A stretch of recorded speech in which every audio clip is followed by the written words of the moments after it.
প্ৰিয় বন্ধুসকল জ্ঞান দৰ্শনলৈ আপোনাক স্বাগতম জনাইছোঁ। শিক্ষাৰ লগত জড়িত বিভিন্ন তথ্য পাই থাকিবলৈ চাই থাকিব জ্ঞান দৰ্শন। জ্ঞান দৰ্শনৰ আজিৰ সংখ্যাত আমি কৰোনা ভাইৰাছ সম্পৰ্কত দ্বিতীয়টো খণ্ড আলোচনা কৰিম।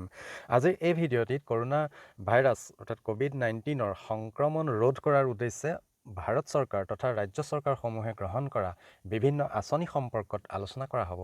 গতিকে আহকচোন পলম নকৰি ভিডিঅ'টো আৰম্ভ কৰোঁ। প্ৰথম প্ৰশ্ন, কোন চনত ভাৰতত এপিডেমিক ডিজিজ এক্ট প্ৰণয়ন কৰা হৈছিল? ইয়াৰ শুদ্ধ উত্তৰ হৈছে গ 1897 চনত। দ্বিতীয় প্ৰশ্ন, কোনটো মহামাৰীৰ পৰিপ্ৰেক্ষিতত এপিডেমিক ডিজিজ এক্ট প্ৰণয়ন কৰা হৈছিল? ইয়াৰ শুদ্ধ উত্তৰ হৈছে ঘ প্লেগ। তৃতীয় প্ৰশ্ন, বাজাজ এলায়েন্স জেনেৰেল ইঞ্চুৰেঞ্চে তলৰ কোনটোৰ সহযোগত কৰোনা কেয়াৰ নামৰ বীমা মুকলি কৰিছে? ইয়াৰ শুদ্ধ উত্তৰ হৈছে খ ফোনপে। ফোনপে বাজাজ এলায়েন্সৰ সহযোগত 3ৰ পৰা 60 বছৰ বয়সৰ লোকৰ বাবে সৰ্বোচ্চ 2 লাখ টকাৰ কৰোনা কেয়াৰ বীমা মুকলি কৰিছে। 4 নং প্ৰশ্ন, কৰোনা ভাইৰাছৰ পৰিপ্ৰেক্ষিতত কেন্দ্ৰীয় চৰকাৰে সাংসদৰ দৰমহা কিমান শতাংশ কৰ্তনৰ ঘোষণা কৰিছে? ইয়াৰ শুদ্ধ উত্তৰ হৈছে ঘ 30%। পঞ্চম প্ৰশ্ন, ভাৰতে কোনটো এপ COVID-19ৰ ট্ৰেকিঙৰ বাবে মুকলি কৰিছে? ইয়াৰ শুদ্ধ উত্তৰ হৈছে গ আৰোগ্য সেতু। 6 নং প্ৰশ্ন, দিল্লীত চেনিটাইজ কৰিবলৈ কৰোনা কম্বেট ড্ৰোন কোনে নিৰ্মাণ কৰিছে? ইয়াৰ শুদ্ধ উত্তৰ হৈছে খ ইণ্ডিয়ান ৰবটিক সলিউশ্যন। সপ্তম প্ৰশ্ন, SARS-CoV-2002 কোন ঠাইৰ পৰা সংক্ৰমিত হৈছিল? ইয়াৰ শুদ্ধ উত্তৰ হৈছে ক গুৱানডং। গুৱানডঙৰ পৰা 2002 চনত saver acute respiratory syndrome corona virus 2 সংক্ৰমিত হৈছিল। অষ্টম প্ৰশ্ন, কোনখন হস্পিটেলে COVID-19ৰ ৰোগীৰ স্ক্ৰিনিঙৰ বাবে মিত্ৰ ৰবট ব্যৱহাৰ কৰিছে? ইয়াৰ শুদ্ধ উত্তৰ হৈছে গ ফৰ্টিছ হস্পিটেল। নৱম প্ৰশ্ন, কোনখন ৰাজ্যই COVID-19 ৰোগীৰ চিকিৎসাৰ বাবে কবট ৰবটিক্স ব্যৱহাৰ কৰিছে? ইয়াৰ শুদ্ধ উত্তৰ হৈছে ক ঝাৰখণ্ড। ঝাৰখণ্ড চৰকাৰে স্বাস্থ্যকৰ্মীসকলক সংক্ৰমণৰ পৰা ৰক্ষা কৰাৰ উদ্দেশ্যে COVID-19 সংক্ৰমিত ৰোগীক খাদ্য আৰু ঔষধ যোগানৰ বাবে ৰিম'ট কণ্ট্ৰল পৰিচালিত কবট ৰবটিক্স ব্যৱহাৰ কৰিছে। দশম প্ৰশ্ন, তলৰ কোনখন ৰাজ্যই COVID-19ৰ বাবে অম্বুবাচী মেলা স্থগিত কৰিছে? ইয়াৰ শুদ্ধ উত্তৰ হৈছে গ অসম। নীলাচল পাহাৰস্থিত কামাখ্যা মন্দিৰত অনুষ্ঠিত হ'ব লগা 2020 চনৰ অম্বুবাচী মেলা অসম চৰকাৰে স্থগিত কৰিছে কৰোনা ভাইৰাছৰ পৰিপ্ৰেক্ষিতত। একাদশ প্ৰশ্ন, কৰোনা ৱাটছ মোবাইল এপ কোন ৰাজ্যই মুকলি কৰিছে? ইয়াৰ শুদ্ধ উত্তৰ হৈছে ক কৰ্ণাটক। কৰ্ণাটক চৰকাৰে কৰোনা ৰোগীক ট্ৰেকিঙৰ বাবে কৰোনা ৱাটছ নামৰ মোবাইল এপ মুকলি কৰিছে। 12 নং প্ৰশ্ন, প্ৰজ্ঞাম মোবাইল এপ কি উদ্দেশ্যে প্ৰস্তুত কৰা হৈছে? ইয়াৰ শুদ্ধ উত্তৰ হৈছে গ ই-পাছ। ঝাৰখণ্ড চৰকাৰে ৰাজ্যখনত অত্যাৱশ্যকীয় সেৱাৰ যোগান নিশ্চিত কৰিবলৈ প্ৰজ্ঞাম এপ মুকলি কৰিছে। এই এপত ৰেজিষ্ট্ৰেশ্যনৰ জৰিয়তে ই-পাছ লাভ কৰাৰ সুবিধাৰ চেষ্টা কৰা হৈছে। 13 নং প্ৰশ্ন, আইগট কি?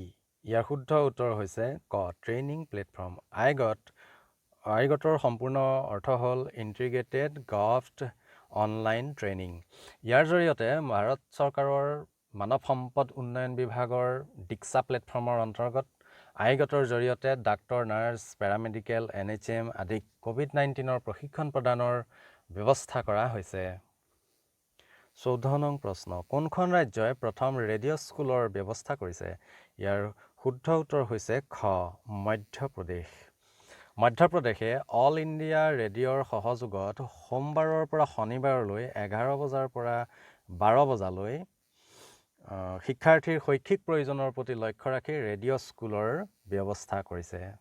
15 নং প্ৰশ্ন, কোন চৰকাৰে 5T প্লেন আৰম্ভ কৰিছে? ইয়াৰ শুদ্ধ উত্তৰ হৈছে গ দিল্লী চৰকাৰ। 5T হ'ল COVID-19ৰ বিৰুদ্ধে দিল্লীৰ কেজৰিৱাল চৰকাৰে গ্ৰহণ কৰা এক ব্লুপ্ৰিণ্ট। এই 5Tৰ অৰ্থ হ'ল টেষ্টিং, ট্ৰেচিং, ট্ৰিটমেণ্ট, টিমৱৰ্ক আৰু ট্ৰেকিং। 16 নং প্ৰশ্ন, Bluetooth based COVID-19 contact tracing platform তলৰ কোনটোৰ লগত জড়িত? ইয়াৰ শুদ্ধ উত্তৰ হৈছে ক, গুগল আৰু এপল। 17 নং প্ৰশ্ন, অপথমিত্ৰ কোনখন ৰাজ্যই আৰম্ভ কৰিছে? ইয়াৰ শুদ্ধ উত্তৰ হৈছে গ, কৰ্ণাটক। অপথমিত্ৰৰ অধীনত এটা টোল ফ্ৰী নম্বৰৰ লগতে মোবাইল এপ মুকলি কৰা হৈছে, যাৰ জৰিয়তে প্ৰয়োজন সাপেক্ষে মেডিকেল এডভাইচ আৰু নিৰ্দেশনা প্ৰদানৰ ব্যৱস্থা কৰা হৈছে। 18 নং প্ৰশ্ন, এপিডেমিক ডিজিজেছ এক্টৰ কোন অনুচ্ছেদ অনুসৰি ৰাজ্য চৰকাৰ আৰু কেন্দ্ৰীয় শাসিত অঞ্চলসমূহে ৰোগৰ সংক্ৰমণৰ প্ৰতি লক্ষ্য ৰাখি বিশেষ ব্যৱস্থা তথা আইন প্ৰস্তুতৰ অধিকাৰ লাভ কৰিছে? ইয়াৰ শুদ্ধ উত্তৰ হৈছে খ, ছেকশ্যন 2। এপিডেমিক ডিজিজেছ এক্ট 1897ত মুঠতে 4টা ছেকশ্যন আছে। ইয়াৰে ছেকশ্যন 1এ আইনখনৰ বিষয়ে উল্লেখ কৰিছে। ছেকশ্যন 2এ ৰাজ্য চৰকাৰসমূহে সময়ত বিশেষ গ্ৰহণ কৰিবলগীয়া বিশেষ ব্যৱস্থা তথা আইন প্ৰণয়ন ক্ষমতা সম্পৰ্কে ব্যাখ্যা কৰিছে। ছেকশ্যন 3এ সংকটকালীন সময়ত আইন অমান্য কৰা ব্যক্তিক 188 নং ধাৰাৰ অধীনত শাস্তি প্ৰদানৰ বিষয়ে উল্লেখ কৰিছে। আৰু ছেকশ্যন 4ত আইনী মেৰপাছৰ পৰা চৰকাৰী কৰ্মচাৰীক অৰ্থাৎ যিসকলে মহামাৰীক নিৰাময়ৰ লগত জড়িত হৈ থাকে তেওঁলোকক নিৰাপত্তা প্ৰদান কৰাৰ ব্যৱস্থা সম্পৰ্কে উল্লেখ কৰিছে। 19 নং প্ৰশ্ন, এপিডেমিক ডিজিজেছ এক্ট 1897 কোনে প্ৰৱৰ্তন কৰিছিল? ইয়াৰ শুদ্ধ উত্তৰ হৈছে গ, এম্পেৰিয়েল লেজিছলেটিভ কাউন্সিল। পৰৱৰ্তী সময়ত স্বাধীনতাৰ পাছত ভাৰতীয় সংসদে এই দায়িত্ব লাভ কৰিছে। 20 নং প্ৰশ্ন, ভাৰতীয় সেনাই COVID-19ৰ সৈতে মোকাবিলা কৰা উদ্দেশ্যে তলৰ কোনটো কাৰ্যসূচী হাতত লৈছে? ইয়াৰ শুদ্ধ উত্তৰ হৈছে গ, অপাৰেশ্যন নমস্তে। 21 নং প্ৰশ্ন, উত্তৰ পূৰ্বাঞ্চলৰ কোনখন ৰাজ্যই COVID-19ৰ পৰিপ্ৰেক্ষিতত ছেল্ফ ডিক্লেৰেশ্যন মোবাইল এপ মুকলি কৰিছে? ইয়াৰ শুদ্ধ উত্তৰ হৈছে ক, নাগালেণ্ড। 22 নং প্ৰশ্ন, হান্তা ভাইৰাছৰ দ্বাৰা কোনখন দেশ আক্ৰান্ত হৈছে? ইয়াৰ শুদ্ধ উত্তৰ হৈছে ঘ, চীন। 23 নং প্ৰশ্ন, আন্তঃৰাষ্ট্ৰীয় মুদ্ৰানিধি IMFে COVID-19ৰ পৰিপ্ৰেক্ষিতত বৰ্তমান বিশ্ব বাণিজ্য চক্ৰৰ কোনটো পৰ্যায়ত উপনীত হৈছে বুলি কৈছে? ইয়াৰ শুদ্ধ উত্তৰ হৈছে ক, ৰিচেশ্যন।